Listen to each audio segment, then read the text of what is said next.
John V. Pavlik, author of the book Converging Media, discusses one of the major systems of ethical reasoning called the ethics of care, also known as the feminist ethics, which confronts many challenges in regards to traditional ways of thinking in terms of gender roles.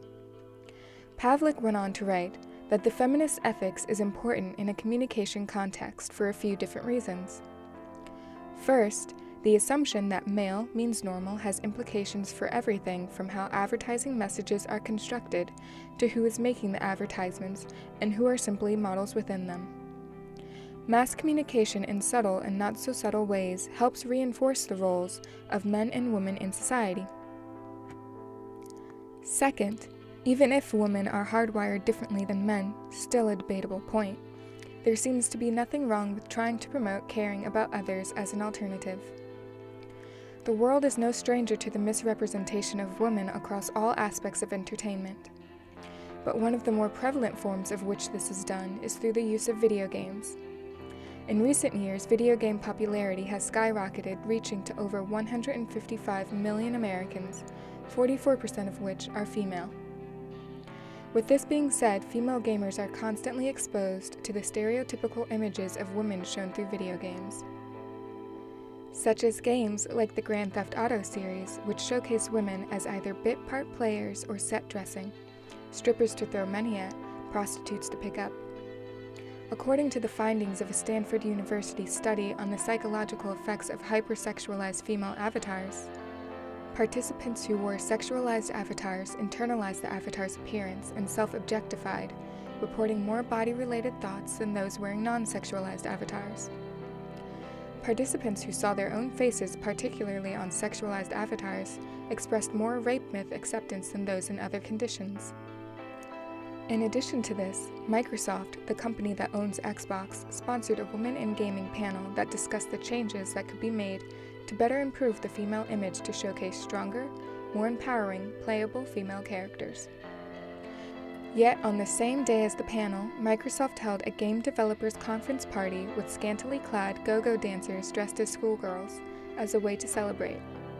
Many employees later took to social media to express their anger and disgust in the company's poor decisions. Although many people are aware of the constant misrepresentation of women in the gaming industry, not much has been done to improve the gaming world's image of women. That was until the infamous Gamergate controversy that took place in August of 2014.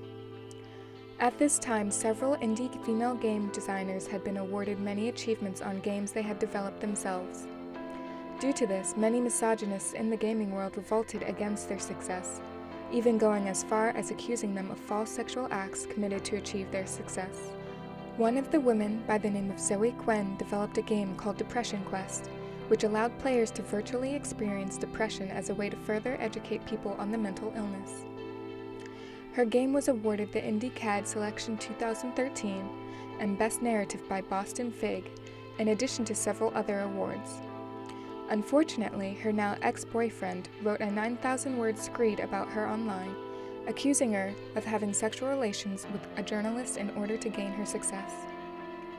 Due to this, Quinn's personal information, including her address, nude photos, and telephone number, were leaked online. After receiving numerous rape and death threats via emails, phone calls, and various other forms, she fled her home in Boston, fearing for her life. 2 years have passed since the Gamergate controversy, and many changes have been made to the industry in response to the massive amount of online hate directed towards women in the gaming world. In 2015, one of the biggest trade fairs in the gaming industry, known as the Electronics Entertainment Expo, or E3, showcased several up-and-coming games that introduced strong, non-sexualized, playable female characters, including games such as Assassin's Creed Syndicate and Dishonored 2, which were some of the convention's most talked about games. In addition to this, several other video games have been released in the recent years that also showcased empowered women, such as The Last of Us, which is an action-adventure survival horror game released in 2013 that features 3 strong female leads and won 231 Game of the Year awards, thus receiving the most Game of the Year awards from critics in recorded history. Other games, such as the Tomb Raider series and Dragon Age Inquisition also received similar awards, all of which feature strong, playable female leads. Although female representation is still a very serious and ongoing issue within the gaming community, strides are being taken to change the way video games view women, by creating female characters that are neither sexualized nor viewed as a stereotypical damsel in distress, thus creating a more realistic image of how women see themselves today. A recent study was conducted by researchers Rosalind Wiseman, Charlie Kuhn, and Ashley Birch to determine how many of the 1,400 middle school and high school students, boys and girls alike, viewed female representation in video games. They discovered that 47% of the boys surveyed believed that women were far too often treated as sex objects in video games.